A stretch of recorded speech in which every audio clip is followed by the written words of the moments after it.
Hello friends, welcome back to my mini blog day 6।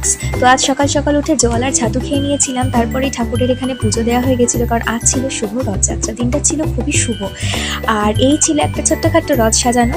তো তারপরে সমস্ত ঠাকুর পুজো করার পর আমি লাঞ্চ সেরে নিয়েছিলাম বেগুনি ভাজা, খিচুড়ি, এছাড়াও আরও সব ভাজাভুজি ছিল সেইগুলো দিয়ে। তো সেটাই খেতে খেতে দেখছিলাম পুরীর জগন্নাথ দেবের রথযাত্রা। তো দেখতে বেশ ভালো লাগছিল। যাওয়া তো হয়নি, ভগবান যাবে টানবেন। তো তারপর রেডি হয়ে নিয়েছিলাম আরও একটা স্পেশাল জায়গায় যাওয়ার জন্য, কারণ আমি ছিলাম রামপুরহাটে, আমি যাচ্ছিলাম তারাপীঠে মা তারার রথ দেখতে। মা তারাও রথে করে বেরোন। তো এখানে যেতে যেতে একটা ছোট্ট রথ দেখতে পেলাম। তো তারপরে পৌঁছে গেছিলাম, এখানে অনেক দর্শনার্থীর ভিড়। তো আমরা এখানে পৌঁছে মা তারা রথের জন্য অপেক্ষা করছিলাম। এই যে মা তারা চলে এসেছে। তো মা তারাকে দর্শন করলাম, বেশি ভিডিও তুলতে পারিনি কারণ আমাদেরও দর্শন করার ছিল, ফোন ঢুকিয়ে রাখতে হয়েছিল, খুব গ্যাদারিং ছিল। তো মা তারাকে দর্শন করার পর আমরা চলে এসেছিলাম টুকটাক কিছু কেনাকাটা করার জন্য। এখানে কিছু মিষ্টি ছিল, আর পাশে একটা ছোট্ট কাকাতুয়া ছিল।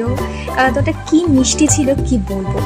তারপরে ওখান থেকে বেরিয়ে আসার পর পাশেই ছিল একটা রাধা গোবিন্দের মন্দির, আর মন্দিরটা তোমরা দেখতেই পাচ্ছ কতটা সুন্দর, ভীষণ মনোরম ছিল জায়গাটা। চারিদিকে বাগান, সুন্দর মূর্তি, খুব সুন্দর লেগেছিল। তো সেখান থেকে ঘোরার পর আমরা বেরিয়ে পড়েছিলাম আরও কিছু মন্দিরে। তারপরে জগন্নাথ দেবের রথ দর্শনের জন্য বেরিয়ে পড়েছিলাম। সব জগন্নাথই রথে বসার জন্য তখন তৈরি হচ্ছিলেন।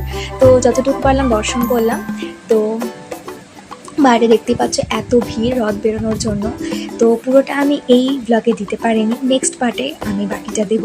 তো আজকে এইভাবেই হাফ দিনটা কাটলো, বাকিটা দেখা হচ্ছে নেক্সট ব্লগে।